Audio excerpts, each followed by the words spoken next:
ವಲಯದಲ್ಲಿ ಪ್ರಾರಂಭ ಆಗಿದೆ. ಏಕೆಂದರೆ ಅವರು ಇಷ್ಟೆಲ್ಲ ಸಮಸ್ಯೆ ಆದಂಥ ಸಂದರ್ಭದಲ್ಲಿ ಒಂದು ಕನಿಷ್ಠ ಪಕ್ಷ ಸೌಜನ್ಯದಿಂದ ಅವರ ಕರ್ತವ್ಯವನ್ನು ನಿರ್ವಹಿಸಬೇಕಾಗಿರ್ತಕ್ಕಂಥದ್ದು ಜವಾಬ್ದಾರಿ ಇದೆ. ಆದರೆ ಇಲ್ಲಿವರೆಗೂ ಕೂಡ ಅವರು ಯಾವ ಒಂದು ಪ್ರದೇಶಗಳಿಗೂ ಕೂಡ ಭೇಟಿ ಕೊಟ್ಟಿರ್ತಕ್ಕಂಥದ್ದನ್ನು ನಾವು ಇಲ್ಲಿವರೆಗೂ ಕಾಣಲಿಕ್ಕೆ ಸಾಧ್ಯ ಆಗಿಲ್ಲ. ಬಹುಶಃ ಇವತ್ತು ಸಂಜೆ ಮಾನ್ಯ ಮುಖ್ಯಮಂತ್ರಿಗಳು ಉಪಮುಖ್ಯಮಂತ್ರಿಗಳು ಇಲ್ಲಿ ಒಂದು ಕಾರ್ಯಕ್ರಮಕ್ಕೆ ಭೇಟಿ ಕೊಡ್ತಾ ಇದ್ದಾರೆ ಅನ್ನೋದು ಕೂಡ ಮಾಹಿತಿ ನಮ್ಮೆಲ್ಲರಲ್ಲೂ ಇದೆ. ಆದರೆ ಒಂದು ನಾನು ಇಲ್ಲಿ ರಾಜ್ಯ ಸರ್ಕಾರಕ್ಕೆ ಕೇಳ್ತಕ್ಕಂಥದ್ದು, ಇವತ್ತು ರೈತರು ಅತ್ಯಂತ ಈ ಸಂಕಷ್ಟದ ದಿನಗಳಲ್ಲಿ 302 ಕೋಟಿ ರೂಪಾಯಿಯಷ್ಟು ಇವತ್ತು ಸಂಪೂರ್ಣವಾಗಿ ಬೆಳೆ ನಾಶ ಆಗಿದೆ.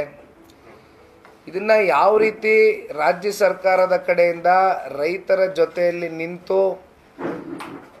ಈ ಬೆಳೆಗಳನ್ನ ನಾಶ ಆಗಿರ್ತಕ್ಕಂಥ ಹಿನ್ನೆಲೆಯಲ್ಲಿ ಅವ್ರಿಗೆ ಒಂದು ಸಬಲರಾಗಿ ಮಾಡ್ತಕ್ಕಂಥದ್ದಕ್ಕೆ ಆರ್ಥಿಕವಾಗಿ ಯಾವ ರೀತಿ ನೆರವನ್ನು ನೀಡ್ಬೋದು ಅಂತಕ್ಕಂಥದ್ರ ಬಗ್ಗೆ ಇವತ್ತು ರಾಜ್ಯ ಸರ್ಕಾರ ಉತ್ತರ ಕೊಡಬೇಕಾಗಿದೆ.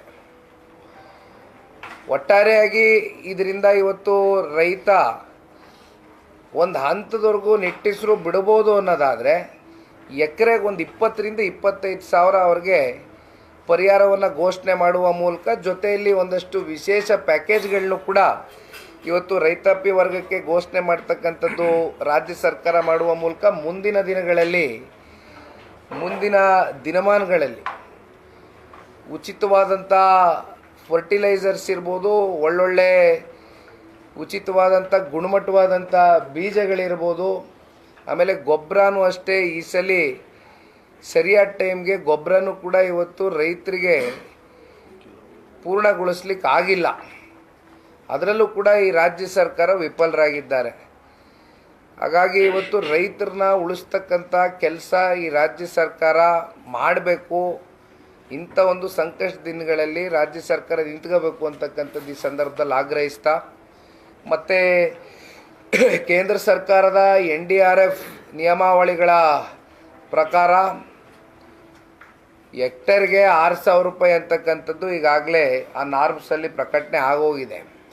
ಬಟ್ ಈಗ ನಿನ್ನೆಯ ದಿನ ಒಂದಷ್ಟು ಮೆಮೊರಂಡಮ್ಗಳು ಕೂಡ ಸನ್ಮಾನ್ಯ ಕುಮಾರಣ್ಣ ಅವರು ದೂರವಾಣಿನಲ್ಲಿ APMC ಯಾರ್ಡ್ನ ಬಳಿ ನಾವು ಸಂವಾದ ಮಾಡಬೇಕಾದ್ರೆ ರೈತರ ಜೊತೆ ಅವ್ರಿಗೆ ಸ್ವತಃ ನೇರವಾಗಿ ಕನೆಕ್ಟ್ ಮಾಡಿದ್ವು. ಅಲ್ಲಿ ಸನ್ಮಾನ್ಯ ಕುಮಾರಣ್ಣ ಅವರು ಕೂಡ ರೈತರಿಗೆ ಒಂದು ಮಾತನ್ನು ಹೇಳಿದ್ದಾರೆ.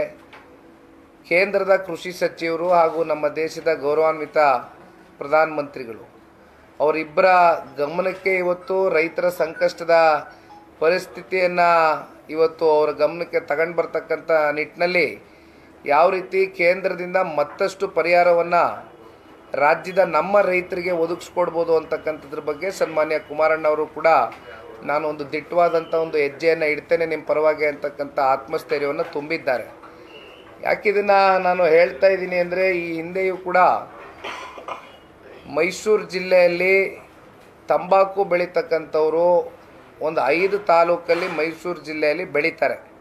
ಮತ್ತು ನಮ್ಮ ಹಾಸನದಲ್ಲಿ ಅರ್ಕಲ್ಗೂಡು ವಿಧಾನಸಭಾ ಕ್ಷೇತ್ರದಲ್ಲಿ ಬೆಳೀತಾರೆ. ಒಟ್ಟಾರೆಯಾಗಿ ಒಂದು 6 ಕ್ಷೇತ್ರದಲ್ಲಿ ತಂಬಾಕುವನ್ನು ಉತ್ಪಾದನೆ ಮಾಡ್ತಾರೆ ರೈತರು ಪ್ರತಿ ವರ್ಷ.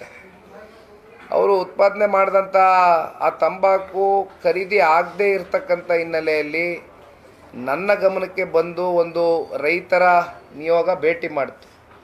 ಆಗ ನಾನು ಸನ್ಮಾನ್ಯ ಕುಮಾರಣ್ಣವರ ಬಳಿ ಕರ್ಕೊಂಡೋಗಿ ಅವ್ರನ್ನ ನವದೆಹಲಿಯಲ್ಲಿ ಭೇಟಿ ಮಾಡಿಸಿ ಅಲ್ಲಿಂದ ಖರೀದಿ ಮಾಡ್ತಕ್ಕಂಥದ್ದಕ್ಕೆ ಸನ್ಮಾನ್ಯ ಕುಮಾರಣ್ಣ ಅವರ ಮೂಲಕ ಆದೇಶವನ್ನು ಹೊರಡಿಸ್ತಾರೆ. ಮತ್ತು ಮಾವು ಬೆಳೆಗಾರರ ಪರಿಸ್ಥಿತಿ ನಮ್ಮ ಚಿಕ್ಕಬಳ್ಳಾಪುರ, ಕೋಲಾರ, ರಾಮನಗರ ಈ ಸೆಕ್ಟರ್ಗಳಲ್ಲಿ ಮಾವು ಬೆಳೀತಾರೆ. ಅದು ಕೂಡ ಪರಿಸ್ಥಿತಿಗಳಂಥ ಸಂದರ್ಭದಲ್ಲಿದ್ದಾಗ ಸನ್ಮಾನ್ಯ ಕುಮಾರಣ್ಣ ಅವರು ಕೃಷಿ ಕೇಂದ್ರ ಸಚಿವರಿಗೆ ಸ್ವತಃ ಅವರೇ ಫೋನ್ನಲ್ಲಿ ಮಾತನಾಡಿ ಜೊತೆಯಲ್ಲಿ ಅವರ ಲೆಟರಿಂದ ಒಂದು ಮನವಿಯನ್ನು ಮಾಡಿ ಅದು ಕೂಡ ಒಂದಷ್ಟು ಮಾವು ಬೆಳೆಗಾರರಿಗೂ ಸಹಾಯ ಆಗ್ತಕ್ಕಂಥ ನಿಟ್ಟಿನಲ್ಲಿ ಕೆಲವೊಂದಷ್ಟು ದಿಟ್ಟವಾದಂಥ ನಡೆಗಳನ್ನ ಇಟ್ಟಿದ್ದಾರೆ ಕೇಂದ್ರದ ಬೃಹತ್ ಕೈಗಾರಿಕೆ ಮತ್ತು ಉಕ್ಕಿನ ಸಚಿವರಾದ ನಂತರ.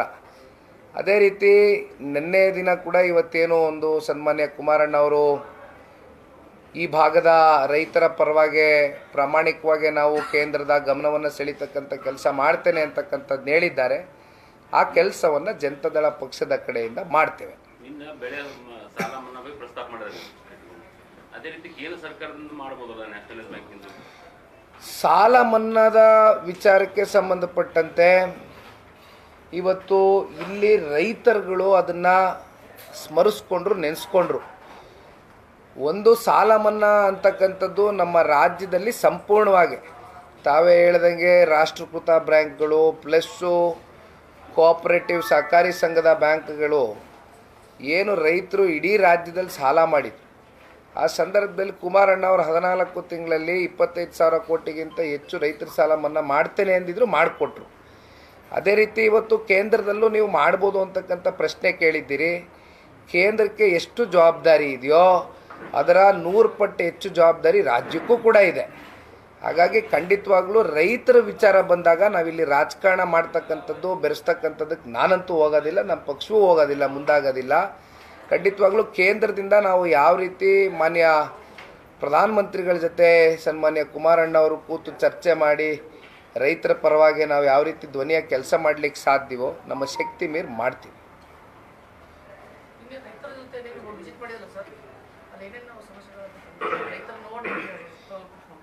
ಎಲ್ಲ ಸಂಪೂರ್ಣ ಎಲ್ಲ ಕೃಷಿ ಪ್ರದೇಶಗಳಿಗೆ ಭೇಟಿ ಕೊಟ್ಟಿದ್ವಣ್ಣ. ಸಂಪೂರ್ಣ ಬೆಳೆ ನಾಶ ಆಗಿದೆ, ಏನು ಉಳಿದಿಲ್ಲ. ಅವ್ರು ಅದೇ ಹೇಳ್ತಾಯಿದ್ರು ಪಾಪ. ನಮ್ಮ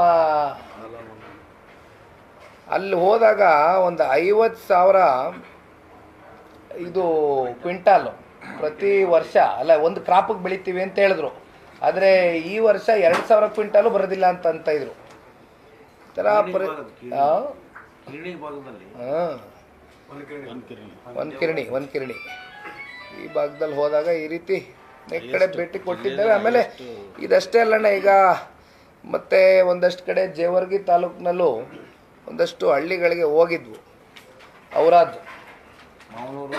ಮೌನಾರು ಔರಾದು ಈ ಹಳ್ಳಿಗಳಿಗೆ ಹೋದಾಗ ಮನೆಗಳಿಗೆ ನೀರು ನುಗ್ಗಿ ಒಂದಷ್ಟು ಗೋಡೆಗಳನ್ನ ಕಟ್ಟಬೇಕಾಗಿದೆ, ಕಟ್ಟಿಲ್ಲ. ಸ್ಟಡಿ ಸಂಬಂಧ ನೀವು ಮಾಡಬಹುದು ಏನಣ್ಣ? ಇದು ಅತಿವೃಷ್ಟಿ ಹಾನಿ ಸಂಬಂಧ ಸೆಂಟ್ರಲ್ ಟೀಮ್ ಬಂದು ವಿಸಿಟ್ ಮಾಡಿ ಸ್ವಲ್ಪ ಹೆಚ್ಚಿನ ನಿಟ್ಟಿನಲ್ಲಿ ಪರಿಹಾರ ಸಿಗಬಹುದು. ಖಂಡಿತ ಗಮನ ಸೆಳಿತೀವಿ. ನಮ್ಮ ಜವಾಬ್ದಾರಿ ಇದೆ. ರಾಜ್ಯದ ಜನ ಇವತ್ತು ನರೇಂದ್ರ ಮೋದಿಜಿಯವ್ರಿಗೆ 19 ಜನ ಸಂಸದರನ್ನು ಗೆಲ್ಲಿಸ್ಕೊಟ್ಟಿದ್ದಾರೆ. ಅದರಲ್ಲಿ ಕುಮಾರಣ್ಣ ಅವರು ಕೇಂದ್ರದಲ್ಲಿ ಸಚಿವರಾಗಿದ್ದಾರೆ.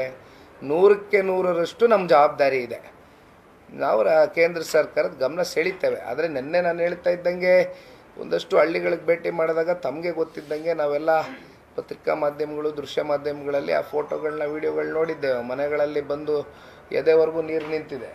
ಪರಿಸ್ಥಿತಿಗಳು ನೋಡಿಬಿಟ್ರೆ ಜನ ಇಂಥ ಪರಿಸ್ಥಿತಿಲಿ ಯಾವ ರೀತಿ ಬದುಕ್ತಾ ಇದ್ದಾರೆ ಅನ್ನೋದು ನಾವೆಲ್ಲರೂ ಕೂಡ ಇವತ್ತು ಜನಪ್ರತಿನಿಧಿಗಳು ನಮಗೆ ನಾವು ಪ್ರಶ್ನೆ ಮಾಡ್ಕೊಂಡು ಇದಕ್ಕೆ ಸೂಕ್ತವಾದಂಥ ಒಂದು ಉತ್ತರವನ್ನು ಕಂಡುಕೊಡ್ತಕ್ಕಂಥ ಕೆಲಸ ಮಾಡಬೇಕು. ಸರ್, ಈಗ ಬೆಳೆ ಸೆಪ್ಟೆಂಬರ್ಗೆ ಈಗ ಕಳೆದ ಬಾರಿ ಸಚಿವ ಸಂಪುಟ ಸಭೆ ಆಯಿತು. ಒಂದು 11,770 ಕೋಟಿ ರೂಪಾಯಿಗಳು ಮೀಸಲಿಟ್ಟು 46 ನಿರ್ಣಯಗಳು CM ಸಿದ್ದರಾಮಯ್ಯ ಅವರು ಘೋಷಣೆ ಮಾಡಬಹುದು. ಈ ನಾಳಿನ 17 ಸೆಪ್ಟೆಂಬರ್ ಬಂದರೆ 1 ವರ್ಷ ಆಗಿದೆ.